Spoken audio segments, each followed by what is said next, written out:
Welcome to Village Church Connections. I'm David Pavey.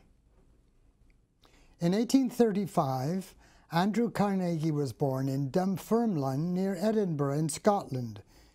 He was born in a typical weaver's cottage with only one main room, which served as a living room, dining room, and bedroom.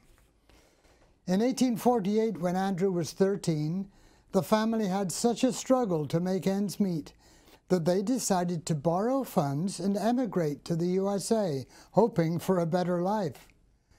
They settled in Allegheny, Pennsylvania.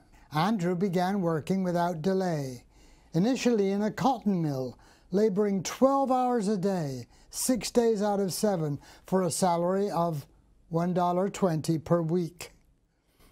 In due course, he found work with the Pennsylvania Railroad Company, where he learned much about management and cost control. By the 1860s, when Carnegie was in his 20s, he had investments in railroads, Pullman sleeping cars, bridges, and oil derricks. He built Pittsburgh's Carnegie Steel Company, which became the U.S. Steel Corporation, producing the tracks for his railroad industry. In time, he surpassed John D. Rockefeller as the richest American. Now, at one time, Andrew Carnegie had 43 millionaires working for him. In those days, a millionaire was a rare person. Conservatively speaking, $1 million in his day would be equivalent to at least $20 million today. A reporter asked him how he had hired 43 millionaires. Carnegie responded that those men were not millionaires when they started working for him, but had become millionaires as a result of working for him. Then how did you develop these men to become so valuable to you that you have paid them this much money? Asked the reporter. Carnegie replied that men are developed the same way gold is mined. Several tons of dirt must be moved to get an ounce of gold, but one doesn't go into the mine looking for dirt. One goes in looking for gold. Carnegie looked for the gold in his employees. He saw their potential.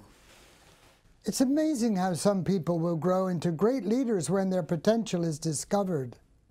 Napoleon is recorded as saying that a man tends to rise to the level of his uniform. Give him the uniform, and it will surprise you how well he will execute the responsibilities associated with his appointment. We are what we believe we are, wrote C.S. Lewis. Around 1960, God called 3 young men and gave each of them independently a vision of the potential in young people to carry the gospel to other lands. Until then, missionary service was almost always on a career basis. But these 3 pioneer visionaries saw the gold in young people and mobilized waves of them to move out across the continents, announcing the good news of Jesus, a work that is still flourishing today. Lauren Cunningham founded Youth with a Mission that encompasses evangelism, training, and mercy ministries, and is manned by nearly 20,000 full-time staff from more than 150 nationalities, who serve at more than 1,200 locations in 173 nations today. George Verwer founded Operation Mobilization, that now has 5,400 serving in over 110 countries and on 2 ships. And my friend and mentor Kevin Dyer founded International Teams, that today has over 900 missionaries from 48 countries serving in 66 countries.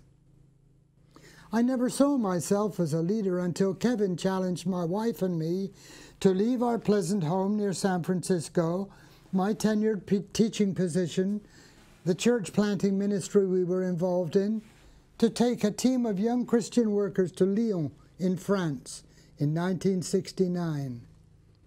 That was the start of a 45-year career in missions.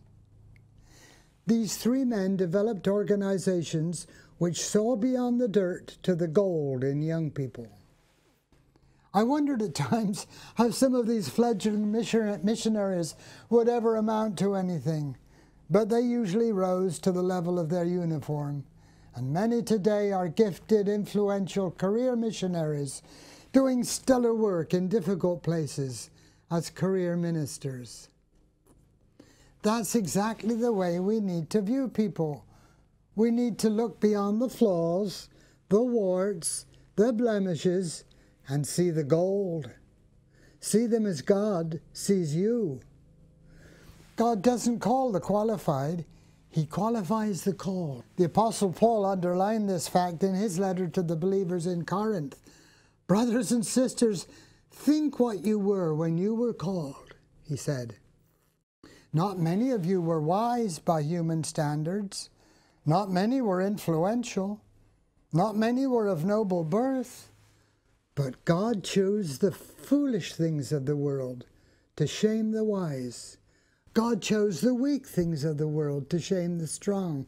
God chose the lowly things of this world and the despised things and the things that are not, to nullify the things that are, so that no one may boast before Him. Therefore, as it is written, let the one who boasts boast in the Lord.